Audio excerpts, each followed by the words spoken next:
नमस्कार दोस्तों, मैं सरस्वती ढालिया आपका अपने ही चैनल सरस्वतीज़ गार्डन में हार्दिक स्वागत करती हूं। और कैसे हैं आप सभी? आशा करती हूं स्वस्थ होंगे, मस्त होंगे और अपने अपने कामों में व्यस्त होंगे। तो आज हम बात करेंगे इस बेहद ही स्वादिष्ट फ्रूटिंग प्लांट की। देख के आप पहचान ही पा रहे होंगे कि कौन सा प्लांट है ये। जी हाँ, हम सबका फेवरेट, बच्चों का फेवरेट स्ट्रॉबेरी। खाने में बहुत ही स्वादिष्ट, बहुत ही लजीज।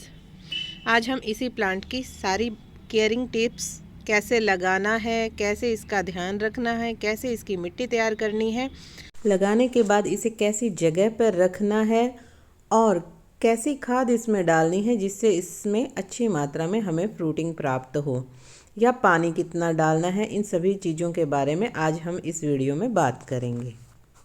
स्ट्रॉबेरी प्लांट के लिए 8 से 12 इंच का गमला काफ़ी सही रहता है। फुल ड्रेनेज होल होने चाहिए ताकि पानी की निकासी जो है वो सही हो सके। गमले में नीचे एक कपड़ा लगाएंगे, उसके बाद इसमें हम किचन वेस्ट को डालेंगे। किचन वेस्ट जो है नीचे अपने आप डिकम्पोस्ट होता रहेगा और बाद में इसकी खाद तैयार हो जाएगी। इसको सही से दबा दबा के भरना है। स्ट्रॉबेरी के प्लांट को हमें सितंबर अक्टूबर में लाकर लगा लेना चाहिए ताकि ये हमें मार्च अप्रैल तक फ्रूटिंग दे सके।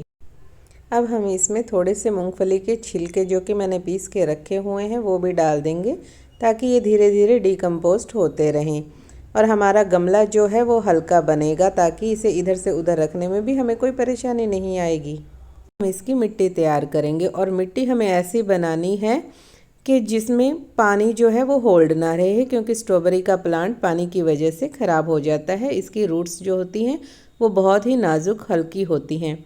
मिट्टी के बराबर ही गोबर की खाद का प्रयोग करेंगे और इसमें थोड़ी मात्रा के अंदर हम फंगिसाइड, नीम खली और थोड़ी ही मात्रा में हम हल्दी पाउडर भी मिलाएंगे ताकि इसकी मिट्टी जो है वो बिल्कुल पोरस बने।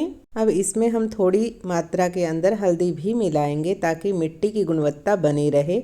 नीम खली और हल्दी जो है वो मिट्टी के अंदर लगने वाले बैक्टीरिया, फंगस से मिट्टी का बचाव करता है, इसीलिए हमें ये डालने बहुत ज़रूरी हैं। कुछ और हो ना हो लेकिन आप हल्दी ज़रूर मिक्स किया करें जब भी किसी पौधे के लिए मिट्टी बनाएं तब। अब हम आधे से ज़्यादा गमले को इससे भर लेंगे। मिट्टी को भी अच्छी तरह दबा दबा कर भरेंगे और गमले को थोड़ा सा डैप डैप ज़रूर करेंगे ताकि जो मिट्टी के अंदर जो बबल्स रहते हैं वो निकल जाएं और पानी इसमें रुकने ना पाए।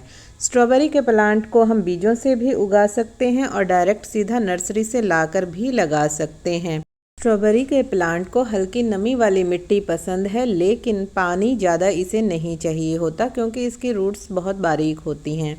अब हम अपने इस प्लांट को इस थैली में से निकालेंगे। निकालने के लिए इसके पीछे से इसको ऐसे पकड़ेंगे, 2 उंगलियों से इसे ऊपर की तरफ खींचना है, बीच में अपना हाथ रखेंगे और ऐसे हल्के हाथों से आराम से हम इसे निकाल लेंगे। आप देख पा रहे होंगे इसकी मिट्टी जो है वो बहुत ही ज़्यादा सख्त है, यानी कि ये चिकनी मिट्टी में लगा हुआ है। वैसे तो इस प्लांट का रूट बॉल जो है वो हमें डिस्टर्ब नहीं करना चाहिए, लेकिन इसकी मिट्टी इतनी ज़्यादा चिकनी है कि अगर हमने इसमें लगा दिया तो ये पौधा ग्रो नहीं कर पाएगा और हमारा पौधा भी थोड़े ही दिनों में ख़राब हो जाएगा। तो हम हल्के हाथों से पहले जितना हो सके उतना क्राउन एरिया से इसकी मिट्टी को हटाएंगे, क्योंकि क्राउन एरिया अगर दबा रहता है या ऐसी मिट्टी में रहता है तो वो गल जाता है, ख़राब हो जाता है और इसके क्राउन एरिया से ही नई नई पत्तियां जो हैं वो निकलती है। और उसके बाद में हम इसे पानी से भरे हुए बर्तन में थोड़ी देर के लिए भिगोकर छोड़ देंगे ताकि मिट्टी जो है वो अपने आप ढीली होकर निकल जाए, क्योंकि इसके साथ ज़्यादा ज़बरदस्ती करेंगे तो इसकी रूट्स जो हैं वो बहुत ज़्यादा डिस्टर्ब हो जाएंगी। अब इसके ऊपर तेज़ प्रेशर से पानी डालेंगे ताकि इसकी मिट्टी अपने आप ही साफ़ होती रहे। अगर हम हाथों से साफ़ करने की कोशिश करेंगे तो इसकी जड़ें टूट जाएंगी, जो कि हमारे पौधे के लिए सही नहीं है।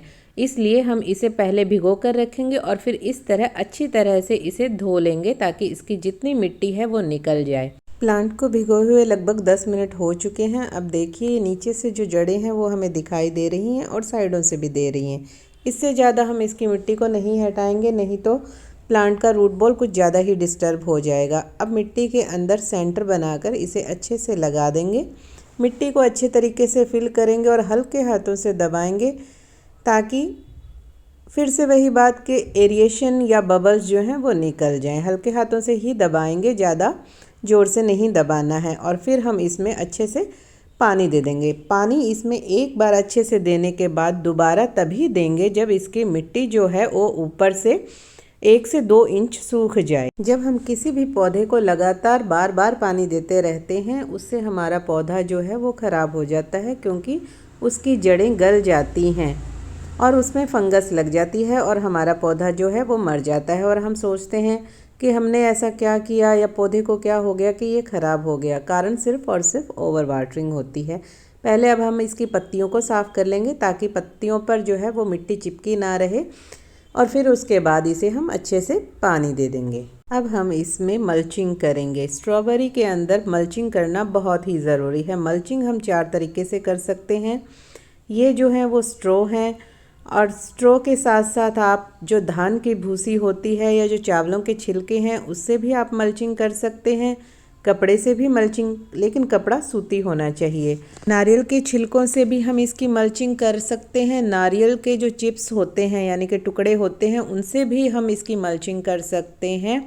और साथ ही साथ जो लकड़ी के टुकड़े होते हैं छोटे छोटे, जिनको हम वुड चिप्स बोलते हैं, उनसे भी हम इसकी मल्चिंग कर सकते हैं।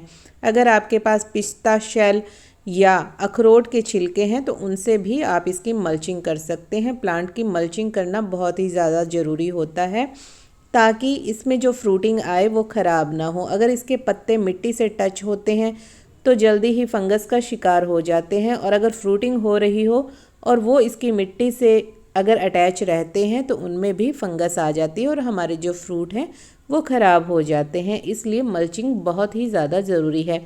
आप किसी भी तरीके से इसकी मल्चिंग कर सकते हैं। मल्चिंग होने से पानी जो है वो जल्दी से इवोपरेट नहीं होता, इसलिए बार बार हमें इसमें पानी भी नहीं देना पड़ेगा। अब ये स्ट्रॉबेरीज़ हमारी सारे प्लांट जो हैं वो लगकर तैयार हो चुके हैं। चलिए मैं आपको दिखाती हूँ।